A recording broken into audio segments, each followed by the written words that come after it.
Su Venkatesan sir, இப்போ இந்த இந்த கீழடி தொடர்பாக தொடர்ந்து எழுதிட்டு பேசிட்டு இருக்கிறவர் நீங்கள். இப்போ நான் கேட்குறதுங்கிறது, இந்த அறிக்கை, இந்த அமர்நாத் ராமகிருஷ்ணனோட அறிக்கையை திருப்பி அனுப்புனதுக்கு என்ன காரணம், என்ன திருத்தத்தை கேட்குறாங்க?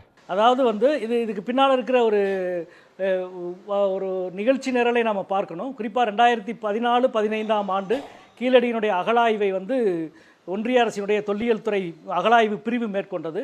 அந்த அகழாய்வு பிரிவினுடைய தலைவராக இருந்தவர் மரியாதைக்குரிய அமர்நாத் ராமகிருஷ்ணன் அவர்கள். அவங்க வந்து இந்த அகழாய்வை மேற்கொண்டு அந்த அகழாய்விலே கிடைக்கப்பெற்ற உண்மை என்பது ஒன்றிய அரசினுடைய அரசியலுக்கு ஓப்பானதாக ஏற்பானதாக இல்லை என்பதால் உடனடியாக அந்த அகழாய்வை கைவிடும்படி அவர்கள் வந்து கோரினார். அதற்கு எதிராக நாமெல்லாம் ஒரு பெரிய குரல் கொடுத்ததுனால தான் சரின்னு சொல்லிட்டு அமர்நாத் ராமகிருஷ்ணனை மற்றும் அசாமுக்கு இடமாற்றம் செய்துவிட்டு ஸ்ரீராம் என்று ஒருவரை வந்து அகழாய்வு அதிகாரியாக நியமித்தார்கள். அவர் வெறும் 8 குழிகளை மட்டும் தோண்டிவிட்டு இங்கே வந்து போதுமான சான்றாதாரங்கள் கிடைக்காததால் நாங்கள் அகழாய்வை கைவிடுகிறோம் என்று அறிக்கையை கொடுத்துவிட்டு அகழாய்வை கைவிட்டுவிட்டு ஒன்றிய தொல்லியல் துறை வெளியேறிவிட்டது. அதற்கு பிறகு இன்றைக்கு வரை 10 ஆண்டுகள் வந்து தமிழக அரசு அகழாய்வை மேற்கொள்கிறார்கள். ஒவ்வொரு ஆண்டும் ஆயிரக்கணக்கான தடயங்களும் சான்றுகளும் கிடைக்கிறது. அப்படின்னா வந்து ஒன்றிய அரசினுடைய தொல்லியல் துறை வேண்டுமென்றே அப்படி ஒரு அறிக்கையை கொடுத்து விட்டு போயிருக்கிறார்கள் என்பது நமக்கு வந்து வெட்ட வெளிச்சமாகிறது என்பது முதல் விஷயம்.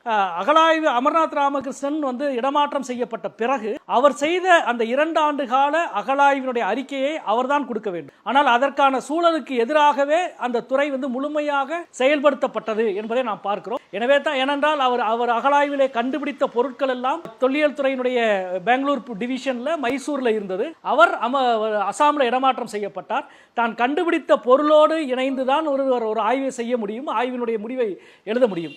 எனவே அதற்காக நீதிமன்றம் வரை அவர் செல்ல வேண்டியிருந்தது. நீதிமன்றம் பல உத்தரவுகளை பிறப்பித்த பின்னணியில் தான் அமர்நாத் ராமகிருஷ்ணன் இறுதியாக அந்த அறிக்கையை எழுதி முடித்தார். அந்த அறிக்கையை வந்து 2023ஆம் ஆண்டு எழுதி முடித்த பின்னணியில் தொல்லியல் துறை வந்து ஒரு ஆய்வாளர் வந்து அறிக்கையை எழுதி முடித்த பிறகு அதை வெளியிடுவது மட்டும்தான் தொல்லியல் துறையினுடைய ஒரே வேலை. ஏனென்றால் அந்த ஆய்வை நடத்தியது தொல்லியல் துறை, தொல்லியல் துறையின் சார்பில் நடத்தியது அமர்நாத் ராமகிருஷ்ணன். இது ஒன்றும் பல்கலைக்கழக ஆய்வல்ல, வேறொருவர் பார்வையிட்டு அதெல்லாம் வந்து திருத்துவதற்கு. அகழாய்வுத்துறை தன்னுடைய துறையின் சார்பாக ஆய்வு மேற்கொண்டு கொடுக்கப்பட்ட அறிக்கையை வெளியிடவில்லை.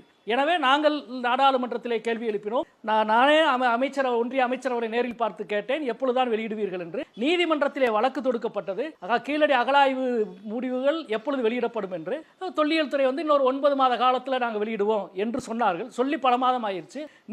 இறுதியாக வந்து நாடாளுமன்றத்தில் நாங்கள் எல்லாம் எழுப்பிய கேள்விக்கு ஒன்றிய அமைச்சர் வந்து விரைவில் வந்து ஆய்வு முடிவுகளை வெளியிடுவோம் என்று உறுதி கொடுத்தார். அவர் உறுதி கொடுத்த பின்னாலும் ஏறக்குறைய இப்பொழுது 1 வருடமாக போகிறது. இப்பொழுது வரை அகழாய்வினுடைய முடிவுகள் வெளியிடப்படவில்லை. இந்த பின்னணியில் தான் வருகிற 27ஆம் தேதி ஒன்றிய அரசினுடைய நாடாளுமன்றத்தினுடைய உறுதிமொழி குழு வந்து அசூரன்ஸ் கமிட்டி வந்து 27லிருந்து 29ஆம் தேதி வரை ஊட்டியிலே கூட இருக்கிறது. அப்படி அங்கே கூட இருக்கிற உறுதிமொழி குழு, நாடாளுமன்ற உறுதிமொழி குழுவில் தொல்லியல் துறையினுடைய அதிகாரி வந்து உட்கார்ந்து பதில் சொல்ல வேண்டும். அரசு வந்து ஆய்வறிக்கையை வெளியிடுகிறோம், உடனடியாக வெளியிடுகிறோம் என்று உறுதிமொழி அளித்த பின்பும் நீங்கள் ஏன் வெளியிடவில்லை என்ற கேள்வியை எழுப்புவதற்கு நாங்கள் எல்லாம் வந்து அதற்கான ஏற்பாடுகள் எல்லாம் செய்திருக்கிறோம். இந்த பின்னணியில் தான் இன்றைக்கு வந்து 27ஆம் தேதி ஒன்றிய அரசினுடைய உறுதிமொழி குழு, நாடாளுமன்ற உறுதிமொழி குழு கூடுவத பின்னணியில் 2 நாட்களுக்கு முன்பு அந்த அறிக்கையில் இன்னும் போதுமான ஆதாரங்களோடு தரவுகளோடு இந்த அறிக்கை வந்து செழுமைப்படுத்தப்பட வேண்டும் என்று திரு அமர்நாத் ராமகிருஷ்ணனுக்கு அவர்கள் திருப்பி கொடுத்திருக்கிறார்கள் என்ற செய்தியை வந்து நாம் அறிகின்றோம். ஆய்வினுடைய சரி தப்ப பேசலாம், ஆனால் ஆய்வை திருத்தி அனுப்புன்னு சொல்லுவதற்கு யாருக்கு அதிகாரம் கிடையாது. ஒன்று. 2வது, இது ஒரு பல்கலைக்கழக ஆய்வு அல்ல, தனது துறை நடத்தி இருக்கிற ஆய்வு. தொல்லியல் துறையின் சார்பில் தொல்லியல் அகழாய்வு பிரிவினுடைய தலைவர் நடத்தி இருக்கிற ஆய்வு. தனது துறையின் ஆய்வுக்கு எதிராக தனது அரசு இவ்வளவு போராடுவது அநேகமாக உலகத்தில் எங்கே தான் இருக்கு. ஒன்றிய அரசின் சார்பில் நடத்தப்பட்ட ஒரு ஆய்வு, அதனுடைய ஆய்வின் முடிவுக்கு எதிராக 8 ஆண்டுகள் ஒன்றிய அரசு இடைவிடாது போராடும். அந்த ஆய்வுக்கு வந்து தொல்லியல் துறை ஒன்றிய அரசு செய்திருக்கிற செலவு அதிகபட்சம் எனக்கு தெரிஞ்சு 1.5 கோடி தாங்க. 2 ஆண்டு, முதல் ஆண்டு 45 லட்சம் ரூபாய், அடுத்த ஆண்டு 52 லட்சம் ரூபாய், இவ்வளவுதான். வெறும் 1.5 கோடிக்கு செலவு செய்து நடத்திய ஆய்வுக்கு எதிராக 8 ஆண்டுகள் இடைவிடாமல் பல கோடி ரூபாய் செலவழித்து ஒன்றிய அரசு இயங்கிக் கொண்டே இருக்கிறது.